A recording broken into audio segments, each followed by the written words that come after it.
নমস্কার।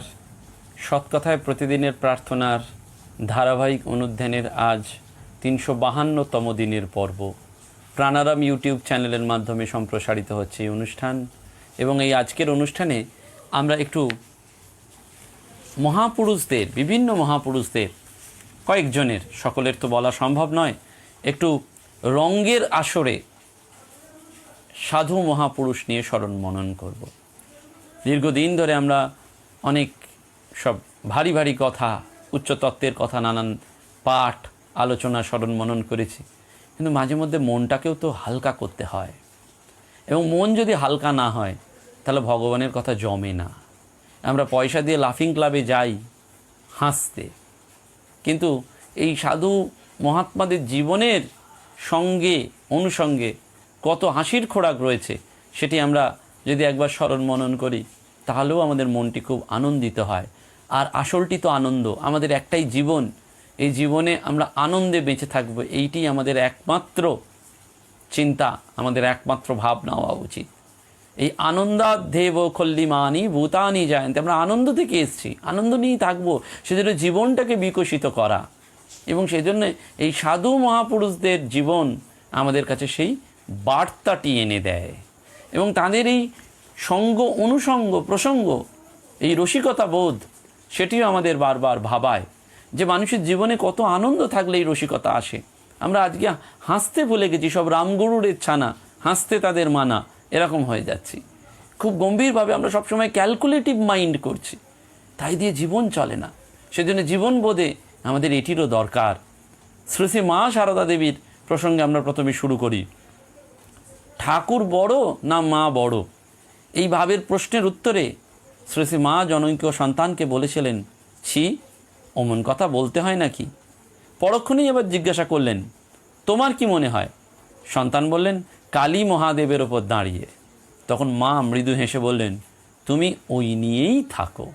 দেখুন, মা মৃদু হাসছেন, হেসে এটি বলছেন। একদিন বলরামবাবুর বাড়িতে গিরিশবাবু এবং স্বামী বিবেকানন্দ পাশাপাশি খেতে বসেছেন। তা সেই সময়টা গরমের সময়, তা বলরামবাবু প্রচুর আমের ব্যবস্থা করেছিলেন, পাকা আম। যত আম সব গিরিশবাবুর পাতে দিচ্ছেন, সবগুলো বেশ মিষ্টি। আর স্বামীজির পাতে যতগুলো আম দিচ্ছেন সব টক। স্বামীজি তখন চটে গেলেন। চটে গিয়ে গিরিশবাবুকে বলেন, জিসি, আপনার পাতে যত মিষ্টি আর আমার পাতে যত টক আম, আপনি নিশ্চয়ই বাড়ির ভেতরে গিয়ে ব্যবস্থা করে এসছেন, অর্থাৎ কারসাজি করে এসছেন, নইলে তো এটা হতে পারে না। তখন গিরিশবাবু বাইরে গাম্ভীর্য রক্ষা করে বললেন, আমরা গৃহী, সংসারী, আমরাই তো মজা মারব। তুমি সন্ন্যাসী ফকির, পথে পথে ঘুরে বেড়াবে, তোমার কপালে ওই শুটকো টোকো আম তো জুটবে। গিরিশবাবু বলতেন, ঝগড়া করে এমন সুখ কারুর সঙ্গে হয় না। সে ঝগড়া যে কত আনন্দের, কত মিষ্টি। অর্থাৎ স্বামীজির সাথে ঝগড়া করছেন, কিন্তু তাতেও একটা আনন্দ পাচ্ছেন। শ্রী শ্রী মা মৃদু এসে বলছেন, তোমরা ওই সব নিয়ে থাকো, কে বড় কে ছোট। সেই শ্রী শ্রী মাই আবার একবার সন্ধ্যার পর বাগবাজারে উদ্বোধনে এসেছেন ভগিনী নিবেদিতা এবং সিস্টার ক্রিস্টিন। শ্রী শ্রী মাকে নিবেদিতা বললেন, হে মাতৃদেবী, আপনি হন আমাডিগের কালী। সে যুগে তো এরকম, সেজন্য বলছে, আপনি হন আমাডিগের কালী। ক্রিস্টিন নিবেদিতার কথাটা বুঝলেন, বললেন, O holy mother is our Kali. Yes. Shri Shri মা হেসে সঙ্গে সঙ্গে বললেন, না বাপু, আমি কালী টালি হতে পারবো না, জিভ বার করে থাকতে হবে। তাহলে দেখুন, বলছেন আমি এরকম কালী টালি হতে পারবো না, তাহলে জিভ বার করে থাকতে হবে। আমরা রামকৃষ্ণ মঠ মিশনে স্বামী ভূতেশানন্দজি মহারাজকে জানি, একেবারে রসবোধের রাজা। বেলুর মঠে বিকেল 4টে বাজলেই সাধুরা ব্রহ্মচারীদের কিছু বলতে হতো না, তারা দৌড়ে প্রেসিডেন্ট মহারাজের কোয়ার্টার্সে যেত, ওই মহারাজের স্বতঃস্ফূর্ত হাসির ফোয়ারাটা শুনবেন বলে। মহারাজ বলছেন কীরকম, হাসতে হাসতে, মজা করতে করতে, তেল মাখবে থাবা থাবা, চিত হয়ে শোবে বাবা, ডোবা দেখে পাতবে ভাত, তবে খাবে যাত্রার ভাত। অর্থাৎ ভাত খাওয়া কীরকম হবে, মহারাজ আনন্দ করে বলছেন, তেল মাখবে থাবা থাবা, চিত হয়ে শোবে বাবা, ডোবা দেখে পাতবে পাত, তবে খাবে যাত্রার ভাত।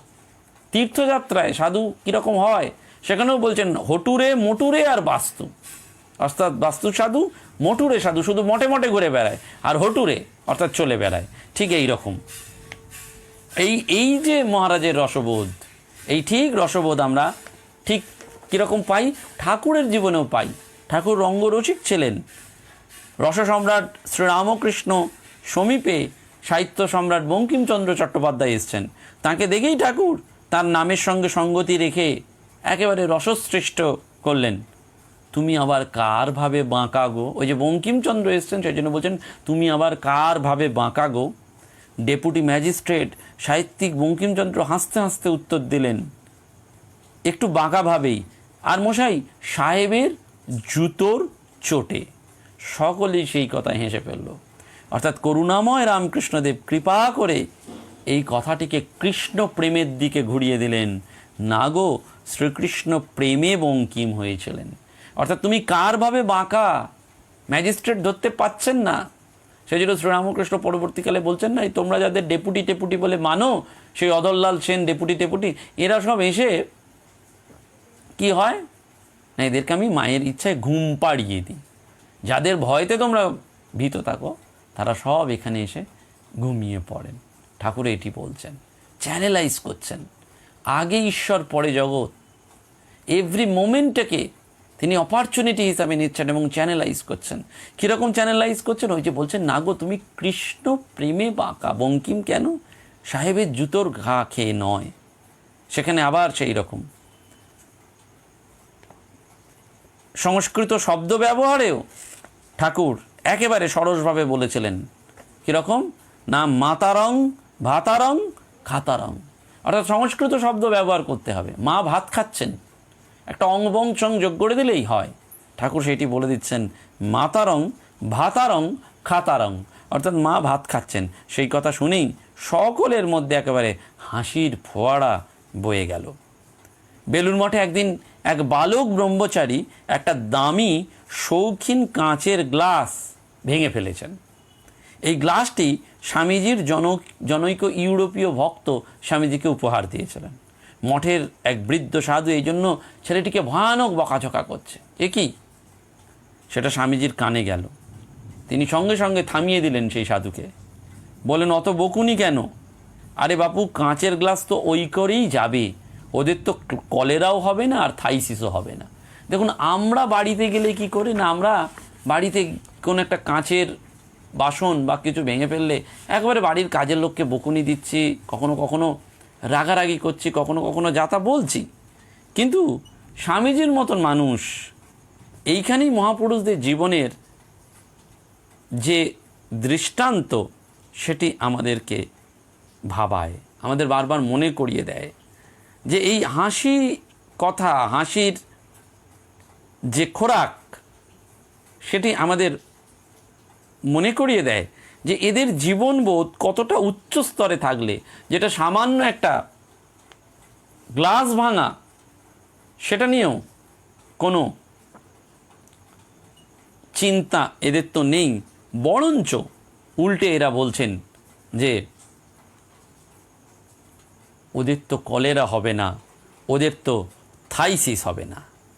এবং শ্রীরামকৃষ্ণদেবও নিজে এরকম বারবার বলছেন হাসির রোলের কথা। স্বামী প্রেমানন্দজির জীবনে রয়েছে যে তখন বরাহনগর মঠ ছিল, বৃন্দাবন থেকে ফিরে এলে সব বৈষ্ণব ভাব হয়েছিল বরাহনগর মঠে। তাই দেখে স্বামীজি একদিন বললেন, বৃন্দাবন থেকে তোরা তিলক মাটি এনেছিস, দে আমাকে বষ্টুম সাজিয়ে দে। এই বলে সর্বাঙ্গে ছাপ, নাকে তিলক এসব মাখলেন। তারপর বললেন, দে ঝুলি মালা দে। এই বলে ঝুলি মালা নিয়ে বিদ্রুপ করে চোখ বুজে জপ করতে লাগলেন।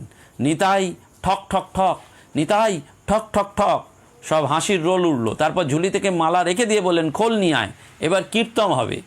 এইসব কথা তিনি বষ্টুমি দীনতার সঙ্গে বললেন এবং গান ধরলেন, নিতাই নাম এসেছে, নাম এনেছে, নাম এনেছে রে। এই লাইনটা 2-3 বার বলার পরই দেখা গেল তার চোখ দিয়ে দরদর করে জল পড়ছে। এবং রাস্তার লোক পাছে আসে বলে তিনি দরজায় খিল লাগিয়ে দিয়ে কীর্তন করলেন। বেলা 12টা থেকে বিকেল 4টে-5টা পর্যন্ত এই কীর্তন চলল। আবার প্রেমানন্দজি বলছেন, কাশীপুরের বাগানেও ঠাকুর থাকতে আমরা এরকম জমতে দেখতাম। অর্থাৎ ঠিক বরাহনগর মঠে ওই ঠকঠক করে মালা কথা বলছেন, বষ্টুম সাজছেন, কিন্তু ভাবটি ওই ঠাকুরের ভাবে ভাবিত হচ্ছেন, মজে যাচ্ছেন। এবং নিতাইয়ের নাম করতে গিয়ে বলছেন নিতাই নাম এনেছে, নাম এনেছে, অর্থাৎ নিতাইয়ের মতন সাজছেন, কিন্তু ওই নিতাইয়ের নাম এনেছেন ঠক ঠক করে হাসির কথাটা যেন বারবার আমাদের স্মরণ করিয়ে দিচ্ছেন। এবং সত্যি কথাই যে এই হাসিটা আমরা যেন একেবারে ভুলে যাচ্ছি। এবং ঠাকুরমা স্বামীজি আমাদের সেই জায়গাতেও যেন কোথাও কি বলবো, সেই রঙ্গে, সেই সরসতার মাধ্যমে আমাদের জীবনকে উজ্জীবিত করার কথা যেন বলছেন। একবার কামারপুকুরে রয়েছেন ভগবান শ্রীরামকৃষ্ণদেব। তখন একদিন তার বাড়ির বৈঠকখানায় বসেছে কীর্তনের আসর। তিনি সেখানে বসে বসেই শুনছেন সেই গান। এমন সময় সেখানে প্রেমী নামে এক মাঝবয়সী মহিলা কীর্তনিয়া এসে হাজির হলেন এবং সুর করে গাইতে আরম্ভ করলেন, আমার এ প্রেম রাখবো কোথা। এই গান গাইতে গাইতে কীর্তনের আসরে দুই বাহু তুলে তিনি প্রবেশ করলেন, আর অঙ্গভঙ্গি অনেক রকম করতে করতে তালে তালে পা ফেলতে লাগলেন। কীর্তনের তালে প্রথম দিকে এই বাচালতা ঠাকুর সহ্য করলেন, কিন্তু পরে প্রেমী সেই আসরে মাটিতে লুটিয়ে পড়ে গড়াগড়ি খেতে খেতে ঠাকুরের কাছে এসে আবার আরম্ভ করলেন, আমার এ প্রেম রাখবো কোথা। এবার কিন্তু ঠাকুরের কাছে আর ক্ষমা নেই। তিনি তৎক্ষণাৎ আসন ছেড়ে উঠে চলে গেলেন। একটু কাছেই দূরে পুকুরে একটা গাই ছাড়া ফেলে দেওয়া ভাঙা ধুনুচি কুড়িয়ে নিলেন। তারপর মহিলাটিকে বললেন, এই ভাঙা ধুনুচিতে রাখো, অর্থাৎ তোমার যেমন প্রেম, তার পাত্রটা এরকমই উপযুক্ত। একদিকে যেমন তার রঙ্গরসিকতা, অর্থাৎ একদম উপযুক্তভাবে দিচ্ছেন, ঠিক তেমনি কিন্তু অন্যদিকে তার রুচিবোধের পরিচয়টাও আমরা পাচ্ছি, অর্থাৎ ঠাকুর সেই রুচিবোধটাও আমাদের জানিয়ে দিচ্ছেন। বসুমতী মা, সেই বসুমতী মা আমরা তার কথা জানি। তিনি ছিলেন কালো মেয়ে, তার সঙ্গে বিয়ে হয়েছিল সুন্দর চেহারা ফর্সার উপেন মুখার্জি, যিনি বসুমতী সাহিত্য মন্দিরের প্রতিষ্ঠাতা। সেই বসুমতী মা ভবতারিণী, সেই বর্বৌ নরেন দত্তের পাড়ার লোক বলে পরিচিত। তাই তিনি দুজনকেই চেনেন। বিয়ের রাতে বধূ বয়সী বসুমতী মায়ের খোঁপা, তার সাথে নরেন্দ্রনাথের এরকমই সম্পর্ক ছিল স্বামীজির। স্বামীজি সেই বসুমতী মায়ের খোঁপাটা নেড়ে বলছেন, এ কাকে বিয়ে করলি রে উপেন, এর পেটে যে বাগদিপাড়া জন্মাবে। অর্থাৎ যেহেতু কালো ছেলে মেয়ে কালোই হবে, সেই জন্য একেবারে সেই বাগদিপাড়া জন্মাবে সেইটি। এবং এই দশনামী সম্প্রদায় আমরা জানি, গিরি, পুরী, বন, পর্বত, সাগর, আশ্রম, রামকৃষ্ণ সংঘ আমরা জানি, তার মধ্যে পুরী সম্প্রদায়ের অন্তর্গত আচার্য শঙ্কর যে দশনামী সম্প্রদায় প্রতিষ্ঠা করেছিলেন, তার মধ্যে তোতাপুরী, সেই অদ্বৈত তোতাপুরীর কাছ থেকে শ্রীরামকৃষ্ণ দীক্ষা নিয়েছিলেন, সেই জন্য পুরী সম্প্রদায়। তো স্বামীজিকে পরিব্রাজক অবস্থায় একজন জিজ্ঞেস করলেন যে আপনি কোন সম্প্রদায়ের, গিরি না পুরী? আর স্বামীজির ছিল ইনস্ট্যান্ট রিয়াকশন, ইনস্ট্যান্ট উত্তর। এই যে সেন্স অফ হিউমার, আমরা আজকের যুগের এই সেন্স অফ হিউমারটা কোথাও যেন একদম হারিয়ে ফেলছি। সত্যি কথাই আমাদের জীবনটা এত জটিল হয়ে যাচ্ছে যে আমরা একেবারে সেন্স অফ হিউমারের অভাবে যেন জীবনটা দুর্বিষহ হয়ে যায়। স্বামীজি সঙ্গে সঙ্গে উত্তর দিচ্ছেন ইনস্ট্যান্ট, আমি পুরীও নয়, গিরিও নয়। তাহলে কোন সম্প্রদায়ের? স্বামীজি বলছেন আমি কচুরি সম্প্রদায়ের। জীবন বোধটা দেখুন। পূজনীয় শ্রীমৎ স্বামী ভূতেশানন্দজির প্রণাম চলছে। একজন যুবক সন্ন্যাসী সদ্য মস্তক মুন্ডন করে স্নান সেরেই মহারাজের কাছে প্রণাম করতে এসছেন। তার সুন্দর মুন্ডিত মস্তক দেখে মাথা কামানোর প্রশ্ন উঠল। কে কতদিনে কামায়, মঠে নাপিত কতদিনে আসে, কে নিজে কামায়, কাকে সাধু ভাইরা কামিয়ে দেয়? কথা হতে হতে মহারাজ মুচকি এসে বলছেন, জানো তো, যাদের টাক আছে তারা টাক ঢাকবার জন্যে রোজই কামায়। কথাটা শেষ না হতেই প্রচণ্ড একটা হাসির রোল। যাও হাসি থামলে মহারাজ বলছেন, একটা গল্প শুনেছিলাম, বীরবলের গল্প। আকবর একবার বীরবলকে নিজের হাতের চেটো দেখিয়ে জিজ্ঞাসা করলেন, আমার ওপরের হাতে লোম রয়েছে, চিত হাতে কেন লোম নেই? বীরবর বললেন, আপনার হাতের চেটোতে লোম নেই কেন? মহারাজ, আপনি কত দান করেছেন, সর্বদাই দান করেছেন, তাই চেটোতে লোম গজাতে পারছে না। তখন মহারাজ বলছেন, তুমি তো দান করো না, তাহলে তোমার চেটোতে লোম নেই কেন? মহারাজ তখন বীরবল উত্তর দিচ্ছেন যে, মহারাজ আপনি তো দান করেছেন, আর আমরা তো সেই দান গ্রহণ করেছি, তাই আমাদের চেটোতেও লোম গজাচ্ছে না। কিন্তু এরকমও লোক দেখা যায় যা তারা দান করেও না, গ্রহণও করে না, কিন্তু তাদেরও তো চেটোতে লোম থাকে না, সেটা কেন হয়? তখন বীরবল বলছে, মহারাজ তারা দান করতেও পারছে না, নিতেও পারছে না, তবে মনের দুঃখে হাতের চেটো দিয়ে কপাল চাপড়াচ্ছে, তাই তাদের চেটোতেও লোম গজাচ্ছে না। এই অদ্ভুত হাসি পূজনীয় শ্রীমৎ স্বামী ভূতেশানন্দজি মহারাজ যেন জানিয়ে দিচ্ছেন, বারবার আমাদের এইটি জানিয়ে দিচ্ছেন যে এই হাসির মধ্যে দিয়ে জীবনের সেন্স অফ হিউমার, সেইটি আমাদের একমাত্র চলার পথে পাথেয়, সেটি আমাদের বারবার ঠাকুরমা স্বামীজি এই মহাপুরুষরা জানিয়ে দিচ্ছেন। স্বয়ং ঠাকুরের উপস্থিতিতে একবার তার জন্মোৎসব পালন করছেন রামচন্দ্র দত্ত ভক্তরা। তাঁরা চিঁড়ে গুড় দইয়ের ব্যবস্থা করেছেন ভোজনের জন্য। এবার যখন পংক্তি ভোজন শুরু হলো, ঠাকুর ভাবলেন ভদ্র ভক্তদের, বিশেষ করে শীতের দিনে ওই রকম আহার আনন্দের হয় না, সেই জন্য তিনি আনন্দ ভোজনের অভিলাষে কৌতুক গীতি আরম্ভ করলেন। মন্ডা খাজা খুড়মা গজা মোদক বিপণী শোভনম, এই আখর দিতে দিতে যখন ঠাকুর আরে আরে বলছেন, তখন ভক্ত হরি হরি বলছেন। তিনি হাসতে হাসতে বললেন, শালা এমন বেরসিক যে রসগোল্লা না বলে হরি হরি বলে। ঠাকুরের কাছে ইতিমধ্যে একজন দই দিতে এলেন। ঠাকুর তখন আবার গান ধরছেন, দে দই আমার পাতে, ওরে বেটা হাঁড়ি হাতে, ওরা কি তোর বাবা খুঁড়ো, ওদের পাতে ডালচির হাঁড়ি হাঁড়ি। অর্থাৎ দইটাও খাচ্ছেন, সেটাও একেবারে জমিয়ে। রাখাল মহারাজের জীবনের গল্প। বেলুরে স্বামীজি কাশ্মীর ভ্রমণকালের গল্প করছেন। মাঝে মধ্যেই স্বামী অখণ্ডানন্দজি স্বামীজির কথা ভুলে যাচ্ছেন, যেখানে সেখানে দৌড়িয়ে দিচ্ছেন। স্বামীজি বিরক্ত হয়ে বলছেন, বড্ড বকবক করছিস, চুপ করে বসে ধ্যান কর। অখণ্ডানন্দজি ধ্যান করতে শুরু করলেন। তখন হিমালয় প্রসঙ্গে মহাশোল মাছের কথা উঠল। স্বামীজি পাশে অখণ্ডানন্দজিকে জিজ্ঞেস করলেন, হ্যাঁ রে, সেই মাছটা কত বড় ছিল রে? তিনি তো কান খাড়া করে ধ্যানমগ্ন, মজার দৃষ্ট। তিনি সেই অবস্থাতেই দুটো হাত দেখিয়ে দিলেন, এত বড়, আবার ধ্যানমগ্ন। তখন সবার খুব হাসাহাসি। অর্থাৎ এই যে পরিবেশটাকে আনন্দময় করে তুলছেন। বামা খ্যাপার জীবনে ঘটেছিল।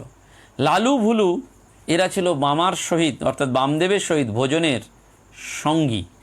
তো বাবা বামদেব তাদের মুখে পাঁঠার মাংস দিচ্ছেন, তারা মাংসাশী। অন্য সবাই আবার পাঁঠার মাংস ভক্তদের সাথেও তারা খাচ্ছেন।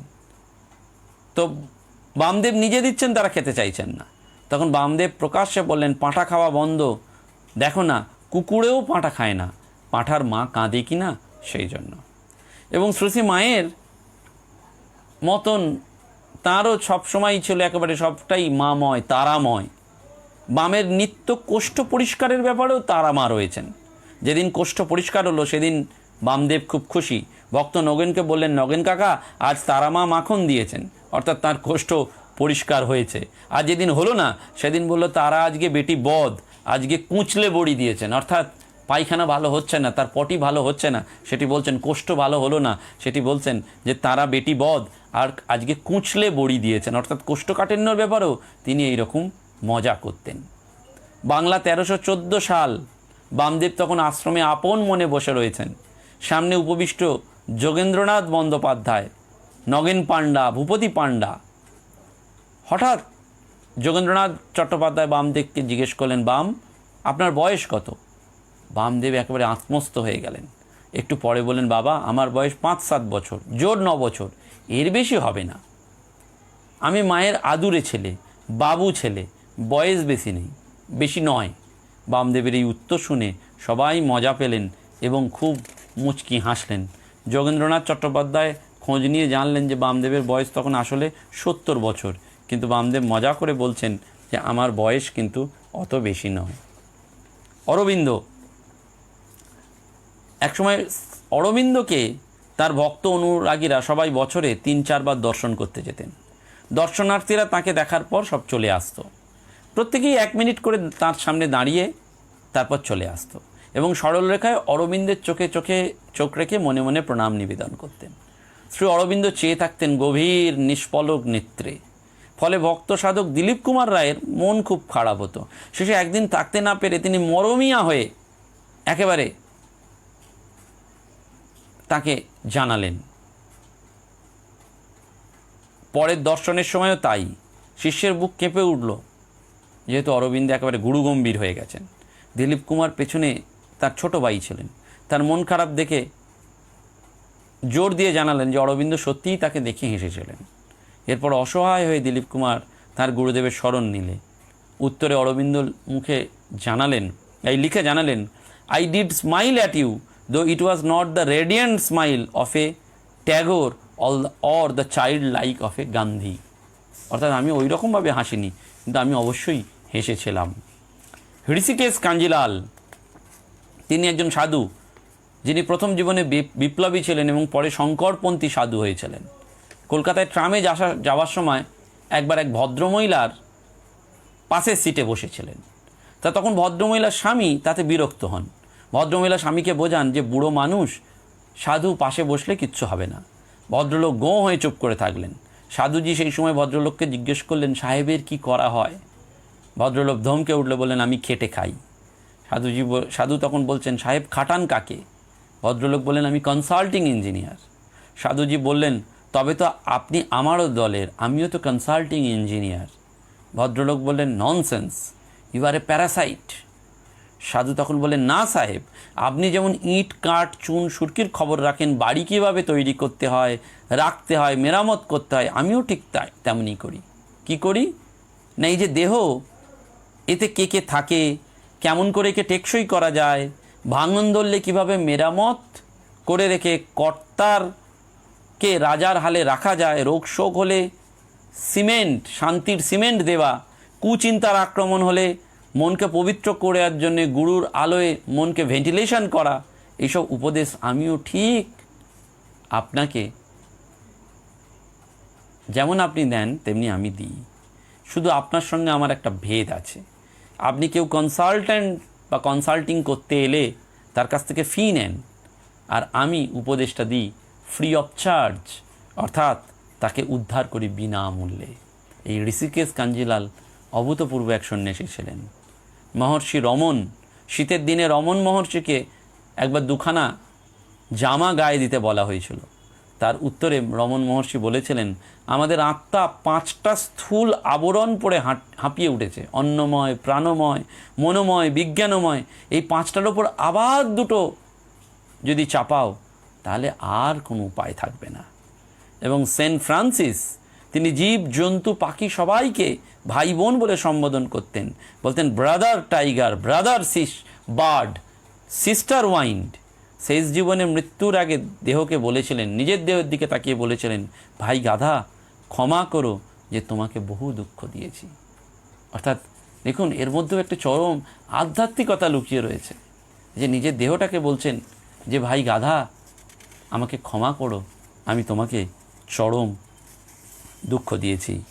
সেজন্য মা দুর্গা, তিনি প্রতি বছর চলে যান কৈলাসে, গিয়ে চিঠি পাঠান, প্রিয় মর্তের মানুষ, আমি বাড়ি পৌঁছে গেছি, তোরা চিন্তা করিস না। আসার সময় রাস্তায় জ্যাম ছিল, তাই দার্জিলিং মার্কেট থেকে কার্তিকের জন্য অ্যাপেলের ট্যাব, সরস্বতীর জন্য ইলেকট্রনিক বীণা, লক্ষ্মীর জন্য টিভিএস স্কুটি আর গণেশের জন্য ডেল ল্যাপটপ নিয়েছি। ওনার জন্য চাইনিজ কোলকেক কিনতে গিয়ে দেরি হয়ে গেল। তোরা সবাই ভালো থাকিস, পরের বছর আবার আসবো, মাঝে মাঝে মনে করিস। আর আমি এই চিঠিটা যেটা পাঠালাম, সেটা মনের হৃদয়ে সর্বদা রেখে দিস। এবং সেই জন্যই বারবার মা দুর্গার কাছে আমাদের স্মরণ করতে হয়, স্মরণে নিতে হয়। পূজনীয় ভূতেশানন্দজি মহারাজের বাঘ শিকার করার অদ্ভুত গল্প ছিল। একজন এসে একবার বলল যে, মহারাজ, আমার এক বন্ধু বলছে যে সে বাঘ শিকার করলো। মহারাজ বললো, কেমন শিকার করলো? সে বললো যে বন্দুকটা তাক করতেই বাঘটা মরে গেল। মহারাজও কম যান না। বলো তাই? বন্দুক তাক করতেই বাঘ মরে গেল তোমার জঙ্গলে? বলে হ্যাঁ মহারাজ, আমার বন্ধু তো খুব বীর পালোয়ান, তাই সে যাই রাইফেলটা অ্যাটেম্প টু ফায়ার করতে গেল, সঙ্গে সঙ্গে মরে গেল। মহারাজ বললেন তাহলে আমিও একটা গল্প বলি, শোনো কাহিনী। বলে কি কাহিনী মহারাজ? বলে আমিও তো একবার বাঘ শিকার করতে গেছিলাম। মজা করে বলছেন। বলে কী হলো মহারাজ? বলে রয়্যাল বেঙ্গল টাইগার। বলে হ্যাঁ। বলে সে কী করে মারা গেল? বলে সে কিছুই করতে হলো না। বলে কেন মহারাজ, কী করে মারা গেল? বলে দেখেই মারা গেল। বলো সে শিকারির যেই মুখোমুখি হলো, শিকারি তাকে বলল, রয়্যাল বেঙ্গল টাইগার তুই তো ন্যাংটা রে। বলে যেই শুনলো সে ন্যাংটা, লজ্জায় সে সঙ্গে সঙ্গে একেবারে স্পট ডেথ হয়ে গেল। তো এই রসবোধ, এই যে মহাত্মাদের রসবোধ, সেইটি আমাদের বারবার মনে করিয়ে দেয়। একেবারে অদ্ভুত সেই রসবোধ। এবং ঠাকুরের সেই রান্নার কথাও আমরা জানি যে ঠাকুরকে খেতে বেলা হয় বলে রাঁধবার বামুন ঠিক করে দিয়েছিলেন মল্লিক মশাই। তো 1 মাস 1 টাকা দিয়েছিলেন, তাতে তার লজ্জা বোধ হয়েছিল। তিনি ভাবছিলেন যে এতে ডাকলেই বোধহয় ছুটে যাবে। তো একদিন তিনি মাকে বললেন ওইখানেই মোটটা ফিরিয়ে দাও, এবং সঙ্গে সঙ্গেই তিনি ছড়া কাটলেন, সুধামুখীর রান্না আন্না আন্না খেতে পায় কান্না।